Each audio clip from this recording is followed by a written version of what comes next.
Before the world gets a chance to label you, you have to decide who you are, because the world is loud and it is impatient, and it will rush to define you by your past, by your mistakes, by what you don't have yet. And if you wake up every morning without intention, without direction, without a voice of your own, you will start living on borrowed opinions. Every day starts with a conversation, and most people don't even realize they're losing it. The alarm goes off, the phone lights up, notifications start screaming, social media starts comparing, memories start replaying, fear starts reminding you of what went wrong last time. And before you even put your feet on the floor, the world has already spoken into your spirit. That's why you can't afford to be silent with yourself.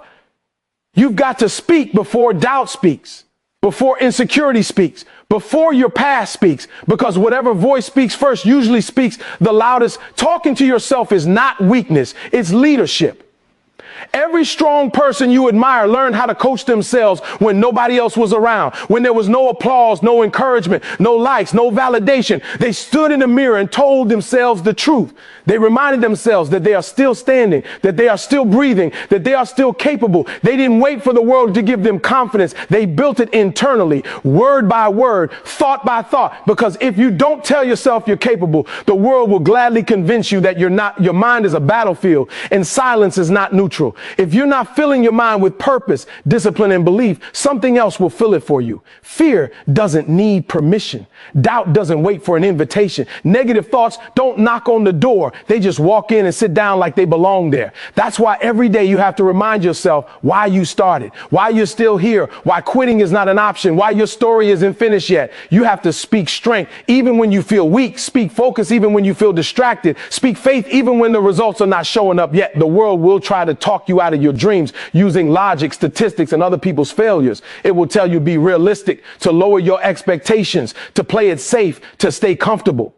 But your inner voice has to be stronger than outside noise. You have to tell yourself that you were not created to blend in, that your struggle has meaning, that pressure is not punishment but preparation. When you speak to yourself with intention, you interrupt the cycle of fear. You stop reacting and start leading. You stop surviving and start building. Every champion you respect mastered this skill. When nobody believed, they believed. When nobody clapped, they kept working. When nobody understood, they stayed committed. They didn't wait for the world to agree with them before they moved. They moved first and the world caught up later. Self-talk is not hype, it's alignment. It's you reminding your mind and your body who's in control. It's you saying, today I choose discipline over comfort, focus over distraction, growth over excuses. Because once you learn to talk to yourself before the world talks to you, you stop living defensively and start living deliberately. You stop asking for permission and start walking in purpose. You stop being pushed by fear and start being pulled by vision. Motivation is emotional. And emotions are unpredictable. They rise and fall. They depend on music, mood, sleep, praise, and circumstances. And that's why motivation alone can never be trusted to build a great life. Some days you wake up feeling unstoppable. And some days you wake up feeling empty, tired, frustrated, questioning everything. And if your progress depends on how you feel, your life will move forward only on good days. Discipline is different. Discipline doesn't ask how you feel. DI. Discipline doesn't wait for the perfect moment. Discipline doesn't care if you're tired, bored, uninspired, or unappreciated. Discipline shows up anyway. That's why discipline beats motivation every single day, because discipline is a decision you make once and honor daily, while motivation is a feeling you have to chase again and again. Most people say they want success, but what they really want is to feel like working when it's time to work. They want energy before effort. They want clarity before commitment. They want results before sacrifice. Discipline flips that mindset. Discipline says you work first and the feeling catches up later. Discipline understands that greatness is built in moments nobody posts, nobody celebrates, and nobody sees. It's built in repetition, in routine, in doing the same hard thing again and again, long after the excitement is gone. Motivation might get you started, but discipline is what keeps you moving when the road gets quiet and lonely. Every high performer you admire relies on discipline more than inspiration. They train on days they don't feel like it. They study when others are resting. They prepare when no one is watching. They understand that talent without discipline becomes frustration, because you know what you could be, but you never become it. Discipline is what closes the gap between potential and performance. It's the bridge between who you are today and who you keep saying you want to become. Without discipline, dreams stay ideas. With discipline, ideas turn into habits, and habits turn into outcomes. Discipline is uncomfortable because it forces you to do what your weaker self tries to avoid. It tells you to wake up early when comfort tells you to sleep in. It tells you to stay focused when distraction offers easy pleasure. It tells you to stay consistent when boredom whispers that it's not working.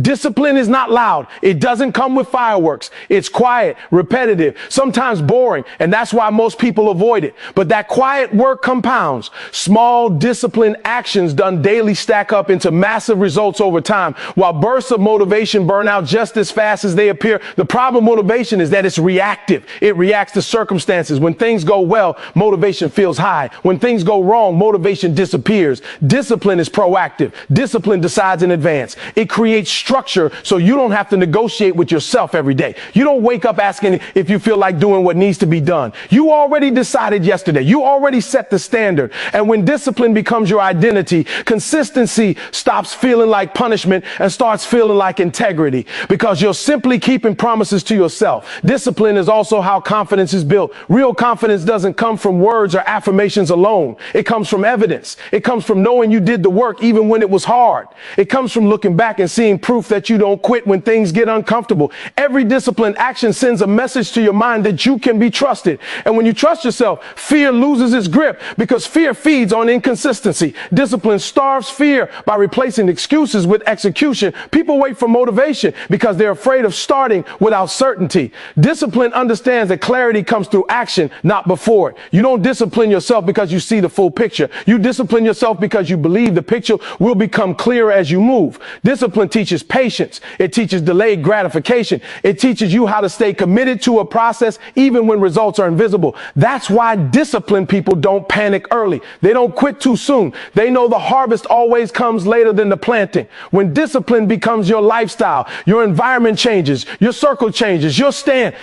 Odds change. You stop making excuses and start making adjustments. You stop blaming circumstances and start controlling habits. Discipline doesn't make life easy, but it makes it simple. You know what needs to be done and you do it. Over time, what once felt heavy becomes normal. What once felt impossible becomes routine. And while others are waiting for motivation to strike, disciplined people are already miles ahead, building momentum quietly, stacking wins silently, shaping a future most people only talk about. Because at the end of the day, motivation is a spark, but discipline is the fire that keeps burning long after the spark fades, long after the applause stops, long after the excitement wears off. Discipline remains steady, relentless, and committed to the process, even when there is no reward in sight. Every single thing you do daily is casting a vote, whether you realize it or not. Not once in a while, not on special days, but every ordinary day when nobody is watching. The way you wake up, the way you speak to yourself, the way you eat, the way you spend your time, the way you respond to pressure, all of it is voting for the person you are becoming. You don't wake up one day successful or unsuccessful by accident. You arrive there slowly, quietly, through habits repeated so often they start to feel normal. Most people think the future is decided by big moments, big breaks, big opportunities, but the truth is the future is built in small decisions stacked on top of each other until they become your identity. Habits are powerful because they don't ask for permission. Once they're formed, they run automatically. That's why your habits are more honest than your goals. You can say you want success, peace, confidence, and growth, but your habits tell the real story. They reveal what you truly prioritize, what you truly believe, and what you're truly committed to. If your habits don't match your vision will eventually collapse. Not because you're incapable, but because you're inconsistent. You don't rise to the level of your goals. You fall to the level of your systems, and your habits are the system that decides whether you move forward or stay stuck. Every habit is a vote, not a guarantee. One good habit doesn't change your life overnight, and one bad habit doesn't ruin everything instantly. But repeated daily, they start to shape your direction. Skipping discipline once feels harmless. Choosing comfort once feels small. But those choices add up, and over time, they create momentum in the wrong direction. In the same way, choosing to show up, choosing to stay focused, choosing to do the hard thing even when you don't feel like it may not feel powerful in the moment. But those choices compound quietly. The future doesn't respond to what you intend. It responds to what you repeatedly do. Most people underestimate the power of consistency because they overestimate the power of intensity. They want to change everything at once. They want dramatic transformation without daily structure. But habits don't care about intensity. They care about repetition. Small actions done daily are stronger than big actions done occasionally. The person who trains a little every day will always outperform the person who trains hard once a month. The person who reads 10 pages a day will eventually know more than the person who waits for the perfect time to start. Habits reward patience and punish excuses. Your habits are also shaping your self-image. Every time you keep a promise to yourself, you're voting for confidence. Every time you break one, you're voting for doubt. Over time, your mind keeps score. It remembers whether you show up or disappear, whether you follow through or make excuses. That's why habits don't just change outcomes, they change how you see yourself. When your habits align with discipline, you start to trust yourself. When they align with comfort, you start to question yourself. And once you lose trust in yourself, it becomes harder to believe in your own potential. Environment plays a role, but habits decide the outcome. You can't always control what happens around you, but you can control what you repeat. You can't control every opportunity, but you can control your preparation. Habits are how you take power back. They give you leverage over chaos. When life feels uncertain, habits provide structure. When motivation disappears, habits carry you forward. That's why successful people protect their habits more than their feelings. They don't wait to feel ready. They act because it's time. Your future self is being built by your present routines. The person you will be 5 years from now is already showing up in how you spend today. The discipline you avoid today becomes the regret you face tomorrow. The effort you invest today becomes the options you have later. There is no neutral habit. Everything is either moving you closer to your goals or further away from them. Every scroll, every excuse, every shortcut is a vote. Every focused hour, every workout, every difficult conversation is also a vote. The future doesn't care about your excuses. It only counts your actions. Habits don't require confidence to start. They create confidence through repetition. You don't wait to feel disciplined to build habits. You build habits to become disciplined. You don't wait to feel focused to show up. You show up to train your focus. The problem is people want habits to feel easy before they commit, but habits become easier only after commitment. The early stage always feels uncomfortable because you're interrupting an old identity. You're telling your past self that things are changing. Resistance is a sign that transformation is happening. The most dangerous habits are the ones that feel harmless. Staying up late one more night, skipping one workout, putting things off until tomorrow. Those habits don't scream failure. They whisper it. They slowly lower your standards without you noticing. And once standards drop, expectations drop. Once expectations drop, effort drops.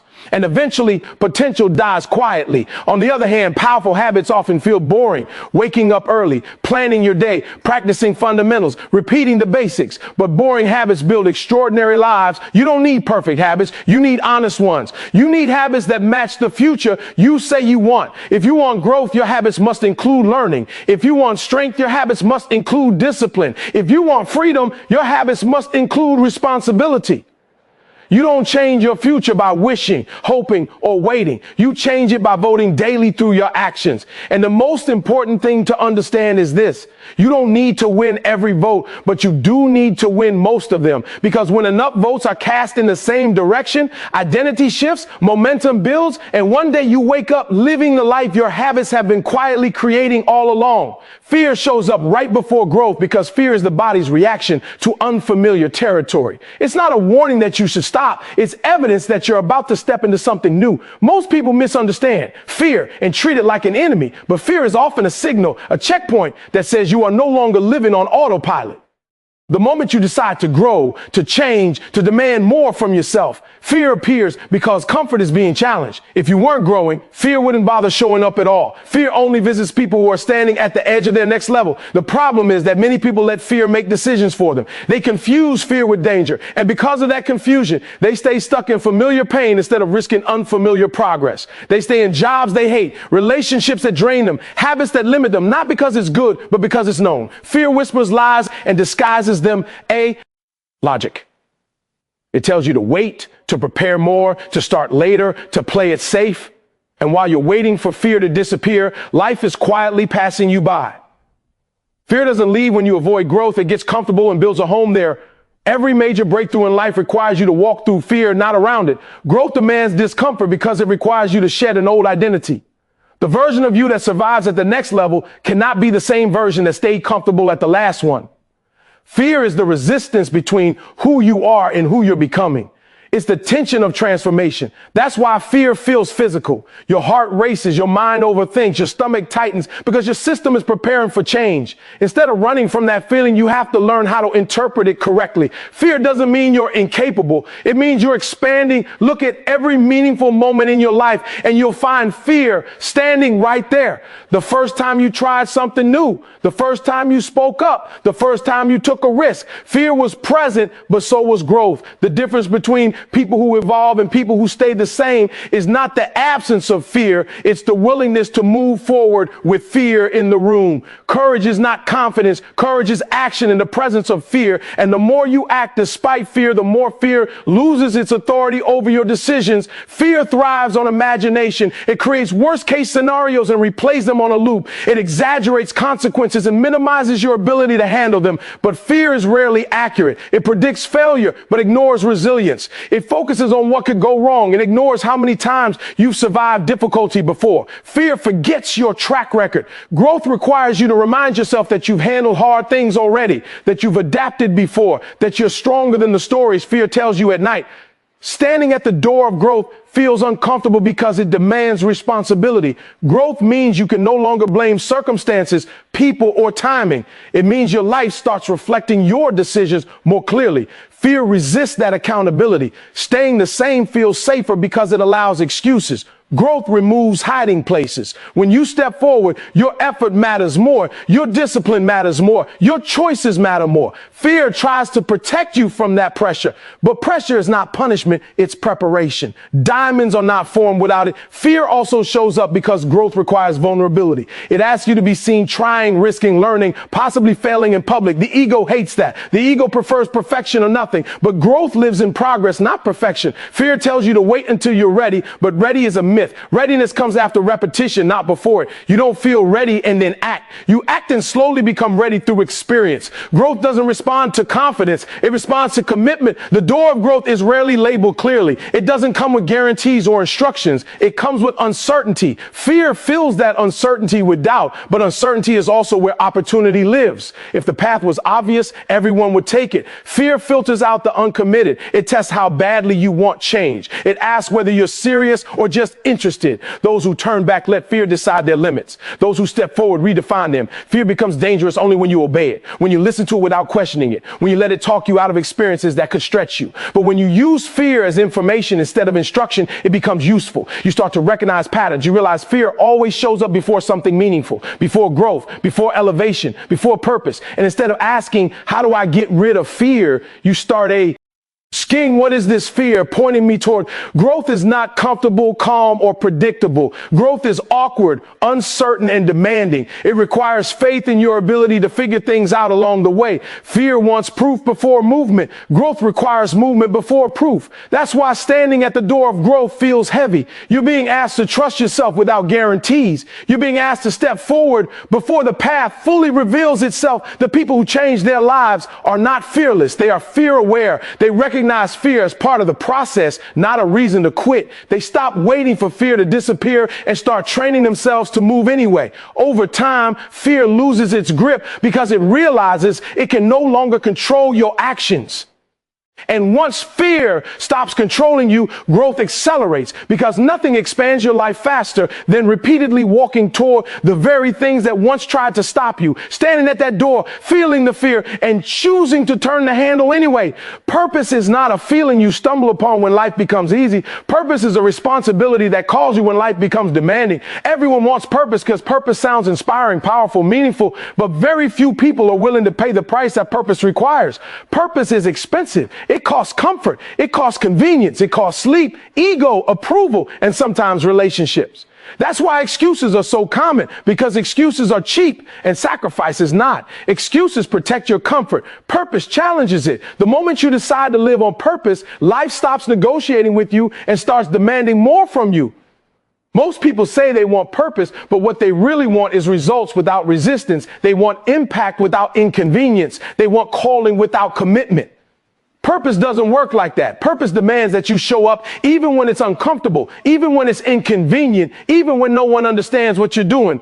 Purpose asks you to choose long-term meaning over short-term pleasure. And the reason so many people stay frustrated is because they keep trying to fulfill purpose with excuses. And excuses can never build anything meaningful. Excuses sound reasonable, and that's what makes them dangerous. I'm tired. I'm busy. I'll start tomorrow. It's not the right time. No one is supporting me. Those excuses don't sound like failure. They sound like logic. But purpose doesn't respond to logic alone. Purpose responds to obedience, to action, to sacrifice. History doesn't remember who had the best excuses. It remembers who made the hard choices when it would have been easier to quit. Purpose demands sacrifice because purpose is bigger than your feelings. There will be days you don't feel inspired, days you don't feel confident, days you don't feel strong. Purpose doesn't pause on those days. Purpose still expects movement. Purpose still expects discipline. Purpose still expects effort. That's why waiting to feel ready is one of the biggest excuses people use to delay their calling. Purpose doesn't wait for readiness. Purpose creates readiness through repetition and responsibility. When you live with purpose, your calendar changes, your priorities change, your circle changes. You start saying no to things you used to say yes to. You start waking up earlier, staying focused longer, and walking away from distractions faster.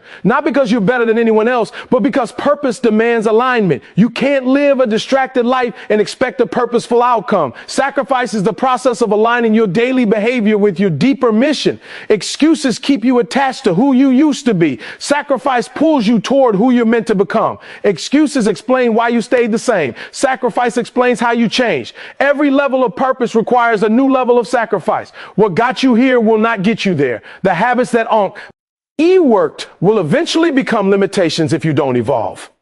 Purpose is progressive. It keeps calling you higher, asking more of you, stretching you further. And every time it does, excuses will show up to offer you a way out. Purpose doesn't ask for perfection, but it does demand commitment. You don't have to get everything right, but you do have to keep showing up. You don't have to know the entire path, but you do have to take the next step. Sacrifice is not about doing everything at once. It's about doing the right things consistently. It's about choosing discipline when motivation fades. It's about staying loyal to the vision, even when the results are delayed. A life of purpose often feels lonely at first because sacrifice separates you from the crowd. While others are chasing comfort, you're chasing growth. While others are entertained, you're preparing. While others are sleeping, you're building. That separation can feel isolating. And that's when excuses become tempting. Excuses promise relief. Sacrifice promises reward. But the reward of purpose always comes later. That delay is intentional. It tests whether you're serious or just curious. Purpose also demands sacrifice of identity. You have to let go of old labels, old stories, old limitations you've been carrying. You can't keep calling yourself average and expect an extraordinary life. You can't keep identifying with fear and expect courageous outcomes. Sacrifice means shedding the version of you that keeps playing small. It means stepping into responsibility even when it scares you. Purpose doesn't grow in comfort zones. It grows where accountability lives. People often ask why purpose feels so heavy. It's heavy because it carries impact. It's heavy because other people are connected to it. Your growth affects your family, your community, your future. Purpose is not just about you feeling fulfilled. It's about you becoming useful. And usefulness requires effort. It requires consistency. It requires sacrifice. That's why excuses are so dangerous. They don't just delay your success. They delay your contribution. Excuses are rooted in fear of discomfort. Sacrifice is rooted in belief in something bigger than yourself. When belief is strong, sacrifice becomes possible. When belief is weak, excuses multiply. That's why clarity of purpose matters. When you know why you're doing something, you can endure almost anything. But when your why is shallow, the smallest obstacle feels unbearable. Purpose strengthens your tolerance for difficulty. It gives pain meaning. It turns struggle into training. You don't find purpose by waiting for life to feel easier. You discover it by committing to the work, even when life feels heavy. Purpose is revealed through movement, not comfort, through sacrifice, not excuses. Every time you choose discipline over delay, focus over distraction, responsibility over avoidance, you're honoring your purpose. And every time you make an excuse, you're voting against it. Purpose is not something you talk about. It's something you demonstrate through what you're willing to give up in order to become who you were meant to be. Consistency is the difference between people who talk about potential and people who turn potential into something real. Everyone starts with excitement. Everyone feels inspired at the beginning, but excitement fades quickly and inspiration is unreliable. Consistency is what stays when emotions leave. It is the quiet decision to show up again, even when the results are not visible, even when the effort feels unnoticed, even when progress feels slow. Potential is common. Almost everyone has it. Legacy is rare because legacy requires consistency long after the novelty wears off. Most people fall in love with beginnings. They love the fresh start, the new idea, the first step, but they struggle with the middle. The middle is where consistency is tested. The middle is repetitive. It's uncomfortable. It's filled with doubt. T's where you start questioning whether it's working. And that's where most people quit. Not because they can't do it, but because they refuse to do it consistently. Consistency demands patience, and patience is not glamorous. Potential feels good because it carries possibility without responsibility. You can imagine success without earning it yet. But the moment you commit to consistency, responsibility enters the picture. Now you have to prove it. Now you have to show up when you don't feel like it. Now your actions have to match your words. That's why so many people protect their potential instead of testing it. They would rather say what they could do than risk finding out what they can actually become. Consistency removes the excuse of randomness. When you show up consistently, results stop being accidental. Improvement becomes predictable. Growth becomes measurable. You stop relying on luck and start relying on habits. Consistency turns effort into structure. It takes chaos and gives it direction. Even when progress feels slow, consistency is working beneath the surface, strengthening skills, sharpening focus, building endurance. What you repeat daily becomes who you are. People often underestimate consistency because they overestimate talent. Talent might open a door, but consistency determines whether you stay in the room. Talent without consistency becomes frustration. You know you're capable of more, but you never reach it. Consistency humbles talent and trains it. It forces you to master fundamentals. It forces you to respect the process. Over time, consistent effort beats raw ability every time. Consistency is also how discipline becomes identity. At first, consistency feels forced. You have to remind yourself. You have to push yourself. But eventually, it becomes natural. You no longer debate whether to show up. You just do.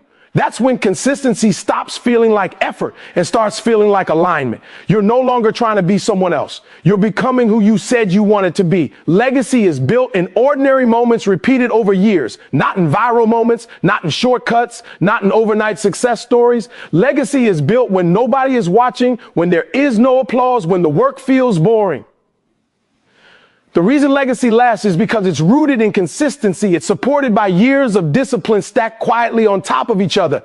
People remember the outcome, but the outcome is just the visible result of invisible consistency. Consistency also builds trust. When you are consistent, people trust you. More importantly, you trust yourself. You start believing your own promises because you keep them. Confidence grows not from hype, but from evidence. Each time you show up, you collect proof that you are reliable. That proof strengthens your mindset. It changes how you approach challenges. You stop fearing hard work because you've already proven you can endure it. The hardest part of consistency is that it doesn't reward you immediately. Early on, effort feels disconnected from results. You're working, but nothing seems to change. This is where most people quit. They assume it's not working because they can't see progress yet. But consistency compounds. The results come later, and when they come faster than expected. What felt like stagnation was actually accumulation. Consistency also forces clarity. When you do something repeatedly, weaknesses reveal themselves. Excuses stop working. You can't hide behind motivation or mood anymore. You start seeing what needs improvement. You start adjusting instead of quitting. Consistency teaches you how to refine your approach without abandoning your goal. It turns failure into feedback instead of a stopping point. People who build legacy don't wait for perfect conditions. They work with what they have. They show up on good days and bad days. They understand that consistency is not about perfection. It's about persistence. Missing on C. E is not failure. Quitting is. Consistency is the decision to return again and again, regardless of temporary setbacks. Potential makes you feel special. Consistency makes you effective. Potential gets attention. Consistency gets results. Over time, consistency separates you from the crowd. While others restart again and again, you're already building momentum. While others are searching for motivation, you're relying on routine. While others are talking about what they want, you're quietly becoming it. Legacy is not something you decide at the end of life. It's something you build daily through consistent action. Every day you show up, you're adding another brick. Every day you stay committed, you're reinforcing the foundation. And one day people will call it legacy, but you'll know it was just consistency, practice relentlessly, patiently, and intentionally until potential had no choice but to transform into something undeniable.